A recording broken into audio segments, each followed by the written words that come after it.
సాక్ష్యం ఇచ్చాడు. మా విదేశీయులు మాకు ఆత్మీయ తల్లిదండ్రులు అని ఎందుకు అన్నాడు ఆయన? అందుకని ఆయన అన్ని నగ్గన సత్యాలు నిజాలు మాట్లాడాడని ఈరోజు ప్లాన్ చేసి ఒక వ్యూహం ప్రకారముగా మా యొక్క బోధకుల్ని హతమార్చారు. ఇదేనా రాజకీయ కుట్ర అంటే? ఇదే కాబోలు. పెద్దలు అంటారు రాజకీయంలో చాలా మంది పోయారు, రాజకీయ కుట్ర అంటే ఇదేనేమో బహుశా.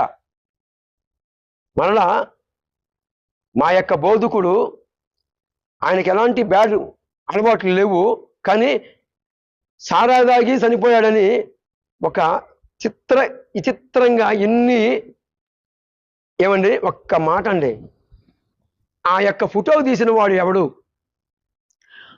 ఇంతమంది ప్రజల్లో ఒక వ్యక్తినే టార్గెట్ చేసి ఫోటో తీయటానికి కారణం ఏమిటి? ఏమండి, ఇన్ని వందల మంది ప్రజల్లో ప్రయాణం జరుగుతుంది. ఇప్పుడు మనం పోతున్నప్పుడు కూడా తాగి రోడ్లలో కొనుక్కున్న వారు చాలామంది ఉన్నారు. మరి ఎవరు కూడా వారిని ఫోటో తీయట్లేదు.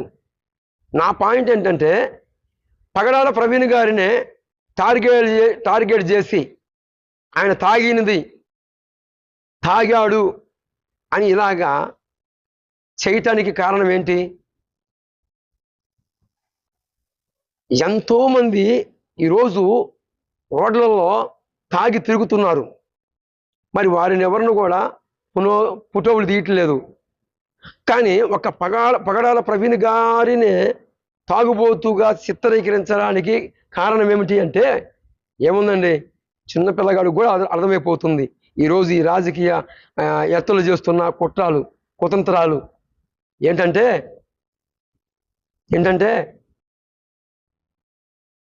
వారు ఊహకి అందలేదు. పగడాల ప్రవీణ్ గారు వాళ్ళు అనుకున్నారు ఇన్ని లక్షల మంది ప్రజల్లో పగడాల ప్రవీణ్ గారికి స్థానం ఉందనే సంగతి వీరు గుర్తించలేదు. ఏదో అనుకున్నారు కానీ వారి ఊహకి అందన నేపథ్యంలోనే ఈరోజు ఆయన ఒక త్రాగుబోతుగాను నింద ప్రచారం చేసి పోస్ట్ మార్టం రిపోర్టులో కూడా ఆఖరికి ఆయన తాగే చనిపోయాడు, యాసిడ్ చేయబడింది, ఆయన తాగాడు అంటానికి పురుపు ఒకటి లేదు. అసలు ఆ వ్యక్తి ఎవరో తెలియదు. మా పగడాల ప్రవీణ్ గారు బోధకుడు కాదు, అన్న కాదు. మాకు తెలుసు అన్న హైట్ తెలుసు, అన్న హైట్ ఎంతో తెలుసు. ఆయన తాగాలి అంటే ఆయన బహిరంగంగా వచ్చి తాగాల్సిన అవసరం లేదు.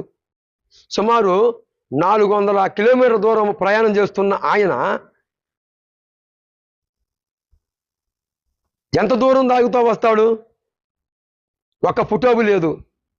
మాస్క్ తీసి ఆయన పర్టికులర్గా చూసిన వారు ఒక్కరు లేరు. ఒక ఎస్ఐ ఆయన కూడా స్టేట్మెంట్ ఇచ్చాడు మాస్క్ తీయలేదని. మరి ఎలాగ మీరు నిర్ధారణ చేశారు పగడాల ప్రవీణ్ గారని?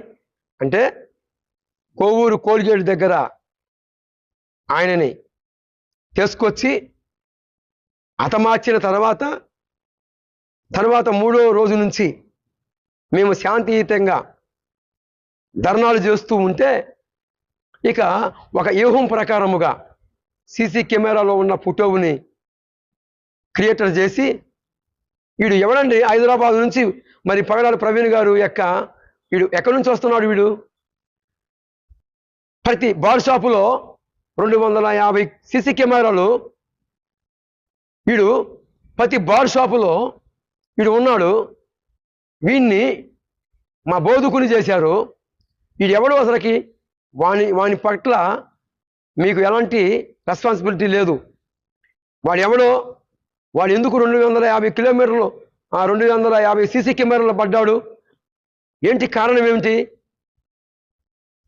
ఎక్కడికి పోయినా బార్ షాపులో పోయాడు, మాస్క్ తీయలేదు. మరి ఎలాగని మీరు నిర్ధారణ చేస్తారు పగడాల ప్రవీణ్ గారని?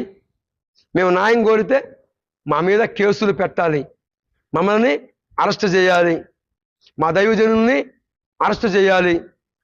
మమ్మల్ని దూషించే వాళ్ళకి అరెస్ట్ లేదు. ఇదేనా సమాజము? ఇదేనా రాజ్యాంగం మనకిచ్చిన హక్కులు? గమనించి గుర్తించి ఇకనైనా గౌరవనీయులు ఏపీ ముఖ్యమంత్రి వర్యులు నారా చంద్రబాబు నాయుడు గారికి ఈరోజు ప్రపంచవ్యాప్తంగా ఉన్న క్రైస్తవులందరూ కూడా చూస్తూ ఉన్నారండి. గుర్తించండి,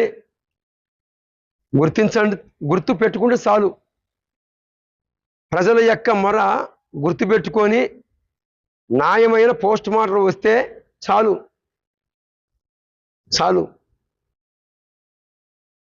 ఇది ఇంతవరకు మరి నేను ప్రభుత్వానికి అందించిన నా యొక్క మొర. మేము న్యాయం కోరుతున్నాం, మేము న్యాయము కోరుతున్నాం. మేము న్యాయంగా మా యొక్క ఆవేదన తెలియపరుస్తున్నాం. ఆలోచిస్తారని పెద్దలు, గౌరవమయనీయులు మరి ఆలోచించండి. ఎన్నో యాసిడ్లు జరిగాయి, ఎన్నో రకాలైన యాసిడ్లు భూమి పుట్టింది మొదలుకొని చరిత్రలో ఇలాంటి యాక్సిడెంట్ ఎప్పుడు జరగలేదు. ఒకవేళ యాక్సిడెంట్ కారణంగా చనిపోతే పగడాల ప్రవీణ్ గారు మోటార్ సైకిల్ ఒక పక్క, అతను ఒక పక్క ఉండాలి. మరి అతని మీద కరెక్ట్గా మోటార్ సైకిల్ ఎలాగ ఉంటుంది? గౌరవనీయులు ఏపీ రాష్ట్ర ముఖ్యమంత్రి వర్యులు గుర్తించండి. మీ అనుభవంలో చాలా మందిని చూసుంటారు, ఎన్నో యాసిడ్లు చూసుంటారు. ఇది ఒక చరిత్ర. ఇది మా యొక్క క్రైస్తవులందరి తరపున ఒక దైవజనుడిగాను, దేవుని యొక్క పాత్రగాను, దేవుని యొక్క సంబంధినిగాను నా యొక్క విజ్ఞాపన, నా యొక్క బాధ, నా యొక్క ప్రపంచవ్యాప్తంగా ఉన్న దైవజనులందరిలో ఉంది. ఇదే మేము కోరుతున్నాం. గవర్నమెంట్ వారిని మేము కోరుతుంది ఏంటంటే, మా యొక్క బోధకుల్ని కొంతమంది దుష్టమూక ప్లాన్ చేసి సంహరించారు. కానీ మరలా మా బోధకుడి మీద నిందె మోపొద్దు, త్రాగుబోతునిగా చిత్రీకరించారు, అది అలాగా చేయవద్దు అని మీరు చక్కగా గత కాలాలలో మీ పాలనలు చూశాము. అయితే ఇప్పుడు కూడా మా క్రైస్తవులందరికీ న్యాయం తీరుస్తారని నేను నమ్ముతూ ఈ మాటలు ఇందరితో ముగిస్తున్నాను.